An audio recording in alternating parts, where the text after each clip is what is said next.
How are you? Good to see you again. And this is our last video for 2023. So before we begin, I just want to say thank you to everyone who has been with us for however long. And if you're new, if you signed up to follow us in 2023, which I know a lot of people did, because we've had a lot of new sign-ups this year. Welcome, everybody. You are most welcome. And yeah, we're looking forward to a really exciting and full 2023. So thank you very much for being here. And we look forward to you being here all of next year. So there we go. That's to start off with. Now, what are we doing this week?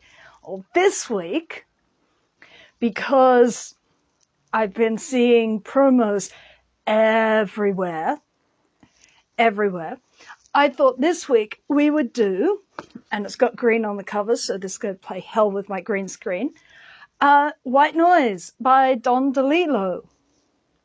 So that's what we're doing this week. And before we get there, remember, if you want to support us, come across to our shop, either our bookshop on our website or come across to our Redbubble shop. Both of the links are below. So there are book merch, there's Buster Keaton stuff, there's all sorts of things on the Redbubble store. On the book site, obviously, there's all our books, plus writing services, things to help you with your writing so that you can have a great 2023 of writing. So that's done. Now back to our book. So White Noise. As I said, I've been seeing trailers for this film everywhere. And I read this, over 20 years ago. Not this copy. This copy I just bought. I bought about a week ago. Like literally, I think it arrived on Saturday. Because it's been Christmas time, so posters coming on Saturdays. So I bought another copy and I've reread it. I mean, okay, I'm halfway through, but I've read this before, so it doesn't really matter. Anyway, I've seen trailers and I was like, I know that book. I hated that book when I did it at uni. And that's really interesting that they made it into a film. But maybe now, if I read it now in my 40s instead of in my late teens, that book might hit differently, because certainly the trailers for the film were hitting differently. If nothing else, it caught my attention for the fact that they made Adam Driver, who has a really interesting and handsome face, look like Alan Partridge. No, like seriously, you look at him and then look at Alan Partridge. Not even Steve Coogan, Alan Partridge. As quite some makeup job there. But he looks like Alan Partridge. Doesn't sound like him, doesn't act like him, but whew, that's a weird mind-bending thing. Anyway, what is this book? Why did I hate it? Why, rereading it, am I actually enjoying it? Because I am actually enjoying it on this reread. That's I think the big thing about this is rereading this at my age now with experience, it lands better. It did not land at all well when I was at university. And there are a couple of reasons for this. So what is this? This is the story of Jack Gladney and his family, Babette, who's his third wife, and their children from assorted marriages. Jack Gladney is a professor at what is called College on the Hill in a nondescript middle American town somewhere. Not sure where. That's in fact the point. of this. Nothing is targeted. It's got that sort of Simpsons quality where Springfield could be anywhere.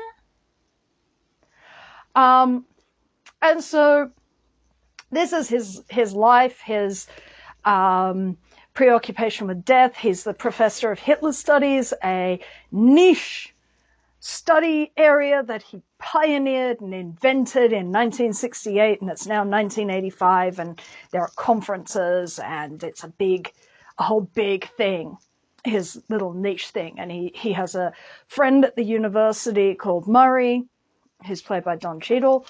In this, he's white. In the film, he's black, which is a significant difference, because this is a world which is predominantly white. So I think there's in the world of 1985, that was not considered terribly problematic. Obviously, the filmmakers have decided, yeah, it's kind of problematic if everybody is white. So let's not perhaps do that. But in the world of 1985, that is not a commented upon thing, the whiteness of this. In fact, it's the homogeneity, the fact that this is called white noise, the concept of homogeneity, the concept of things being factory produced, things being organized, things being uniform, is really important. So there, it's his life, his obsession with death, his studies of Hitler. The largest chunk of the book is chapter 21, which is called. It's divided into 3 parts, and the largest part is called the Airborne Toxic Event. In terms of chapters, there's lots of short chapters. It's the smallest section of the entire book, but in terms of continuous narrative, it's actually the largest. It's the central concept of the book, is this airborne toxic event. I think one of the lines that really stood out is when he tells his son, no, it's not going to come here because things like that don't happen to people like us. People like us, they happen to people who live out on the fringes, people who live in trailer parks, poor people, black people, Latino people. They don't happen to nice white middle class people. And that's where the airborne toxic event gains this whole extra dimension, is this quality of this isn't meant to happen to us. And these people being so incredibly or incapable of just even comprehending it, let alone coping with it.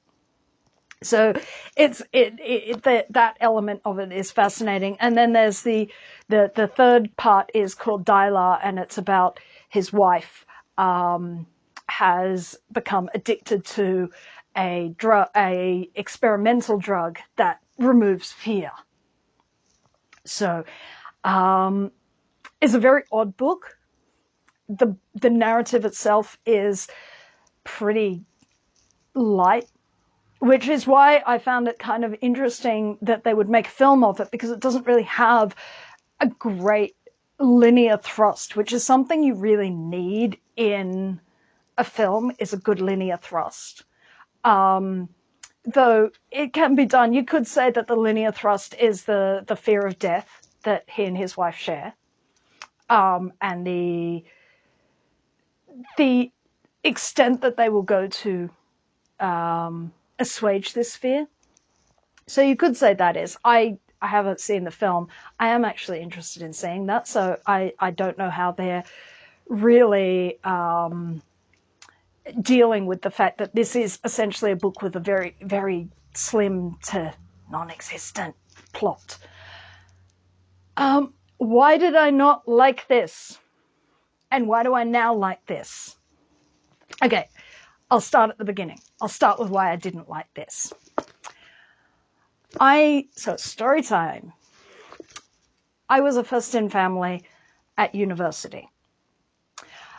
I went to a university that basically drew its student population, the majority of its student population, from first in family.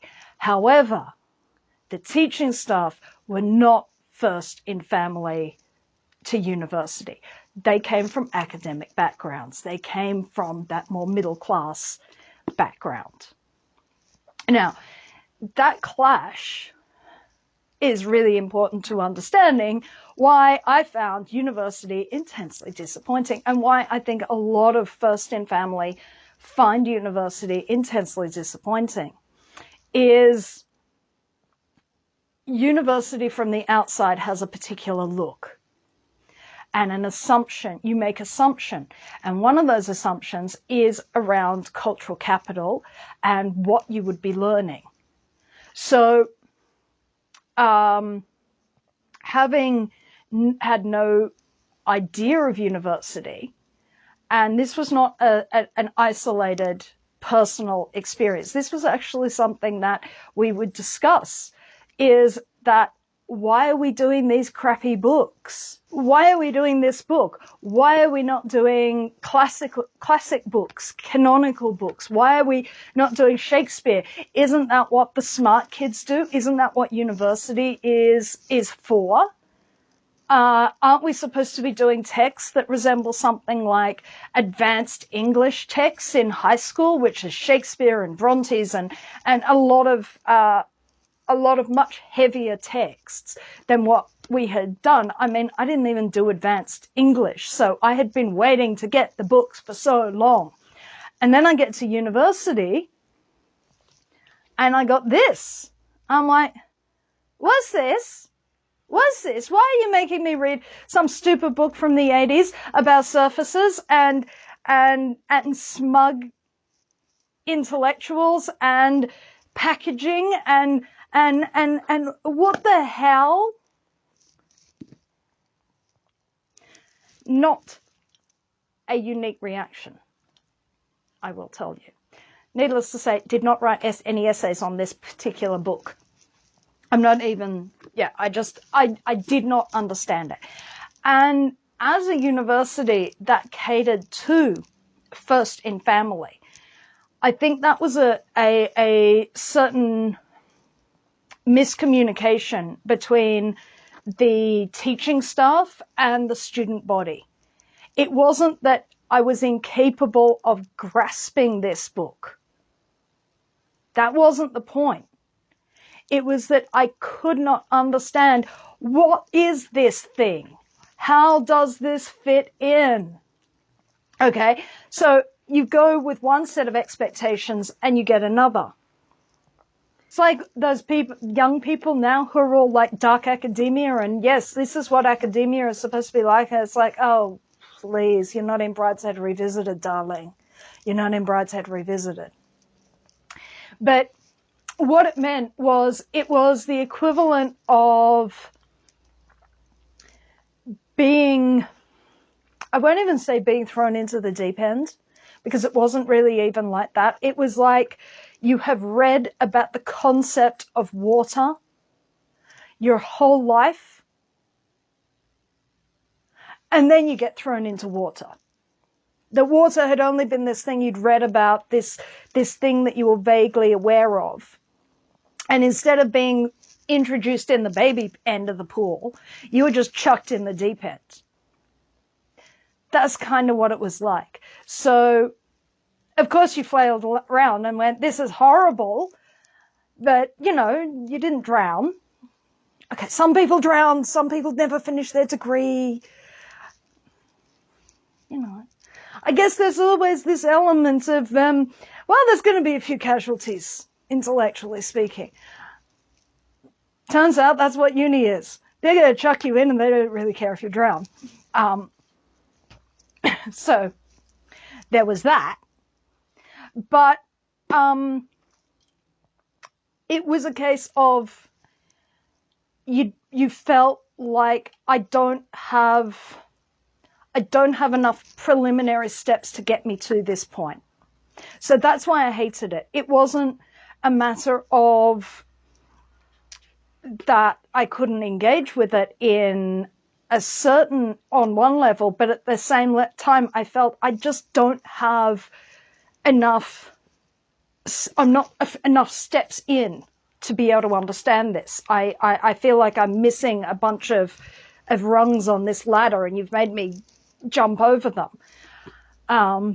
Which I think I had. I totally had. But the advantage of that, of starting with something like this and having that sort of education, is it actually made me really rough with books. I have zero reverence for books. You've seen what we do on this channel. We have zero reverence for books. It doesn't matter. We are fearless. We don't care what reputation this book comes with. We will tear it to pieces if we don't like it or think that it's overblown. You know that. You've seen what Her Infernal Majesty does to Shakespeare. You know that. And we love Shakespeare. But look at what she does to it. She's brutal. That's what getting a book like this did at uni, is it actually made me quite fearless about the way that I engage with books. Now, interestingly, there are very few reviews about this book, which is interesting because this is a really discussed book in academia.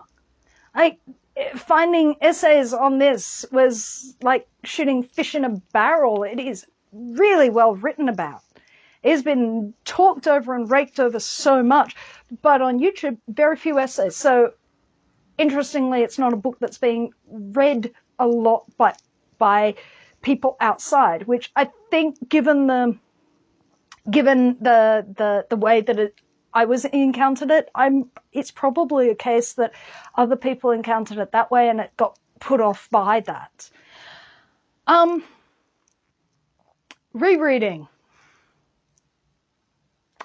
Rereading this book is really interesting.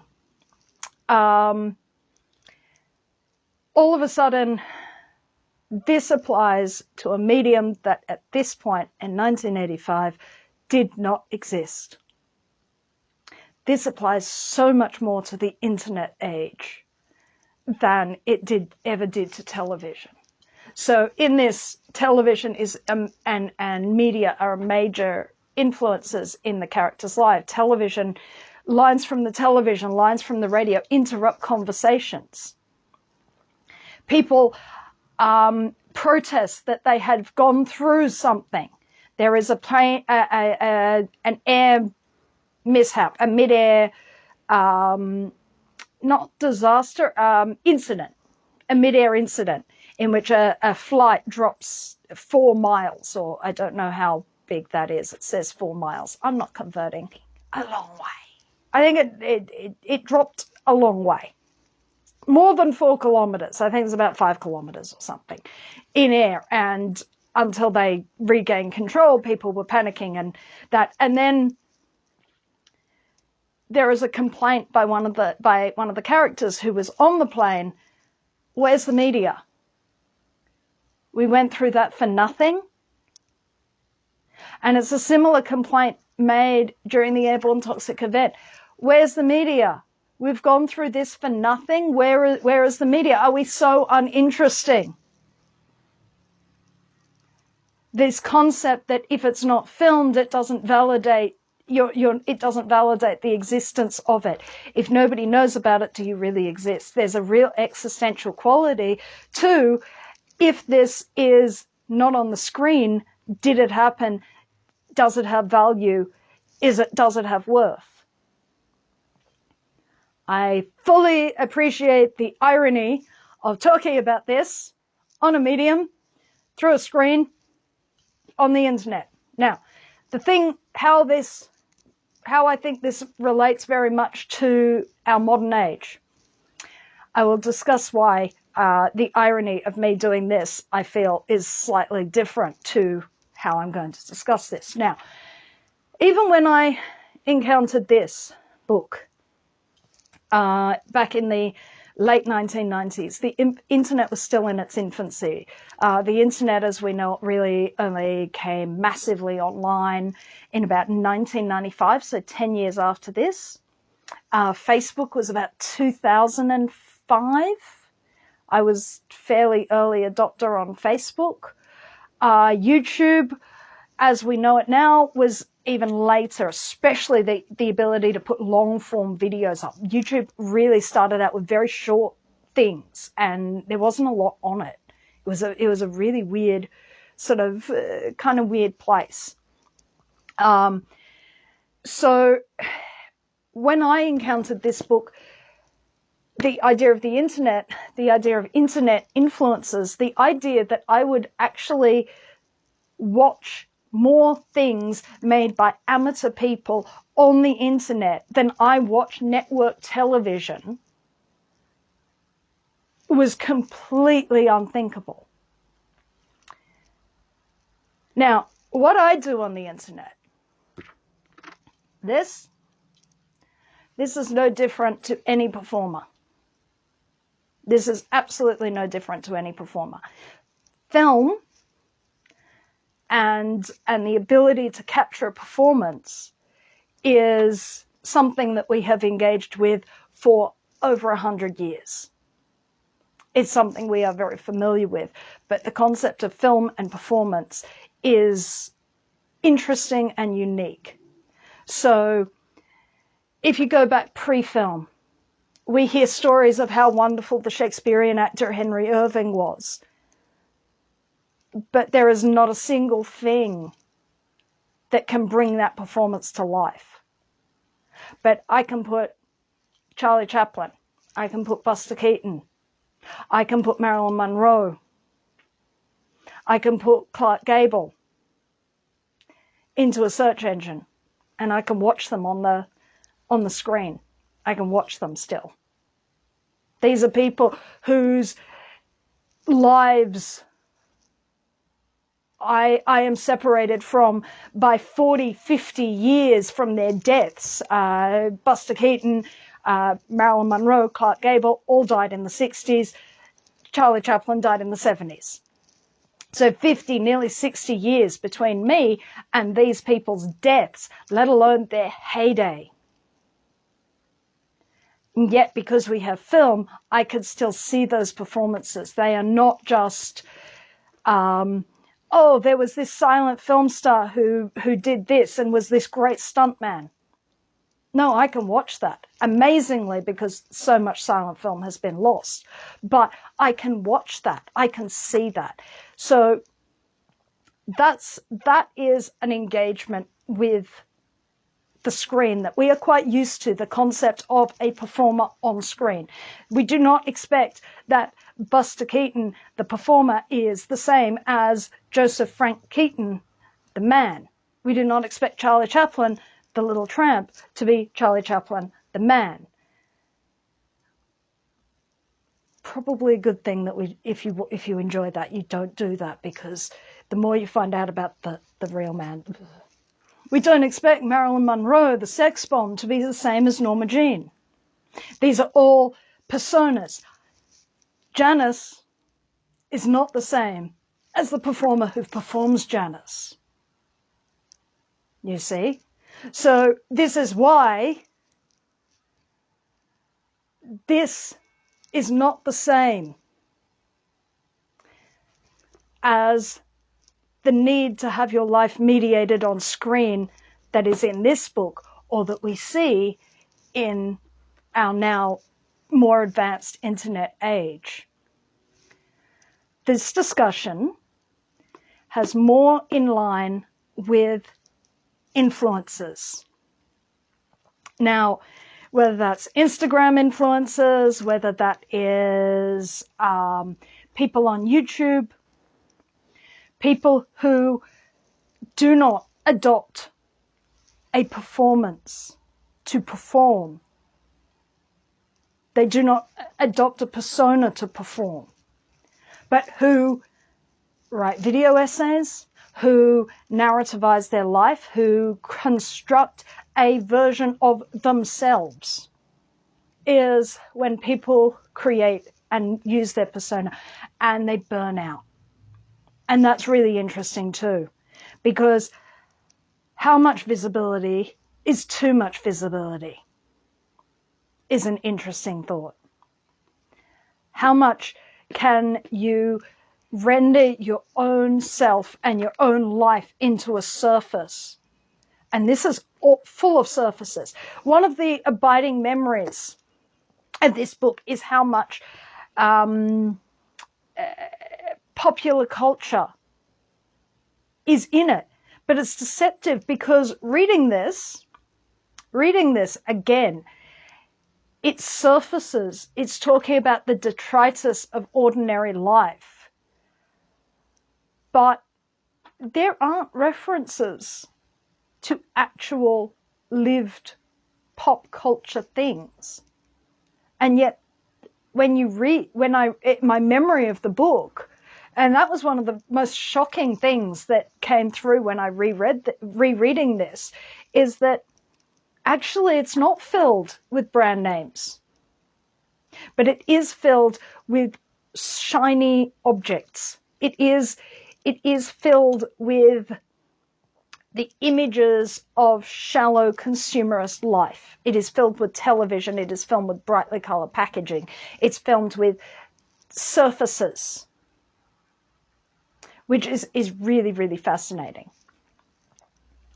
But that surface reality that's created in this, and through people basically exploiting their own lives for entertainment purposes in a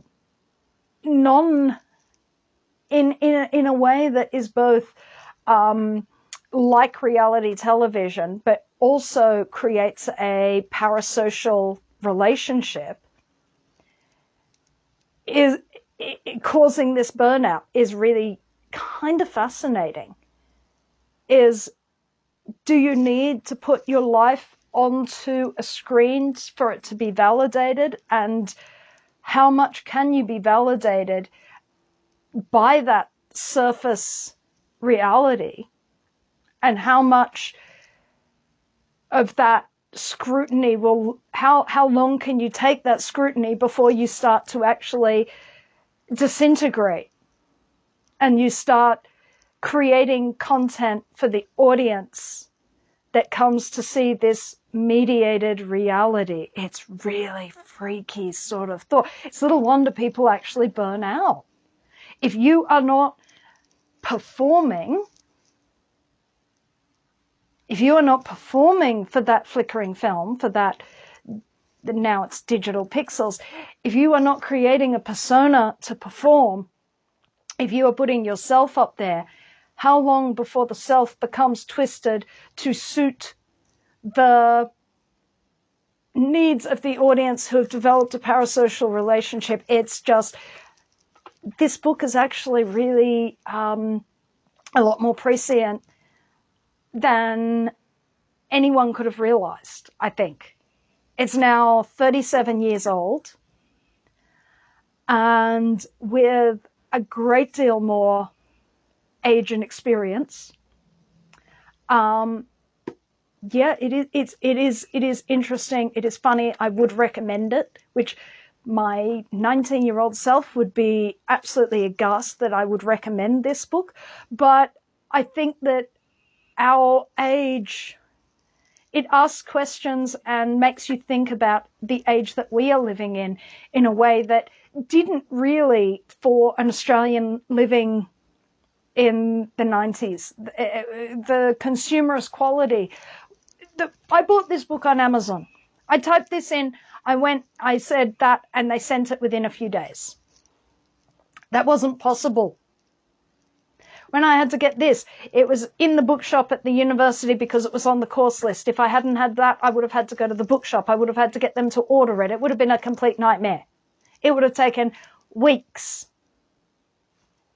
Not, I order it on Thursday and I have it by Saturday. That is a level of consumer culture that was not available and therefore not relatable. Strangely, it's a book that has become more more relatable as we've moved through time, which I think is fascinating and is worth having a read of, which is, I really wouldn't have thought I'd say that. But anyway, I will be back again in the new year with a new book, as well. All of my colleagues will be back again, and I wish you all a very happy new year. Peace and love, guys. Peace and love. If you would like to support this channel, come across to the Black Cockie Press website, www.blackcockiepress.com.au, where you will find books and other writing services to help with your writing.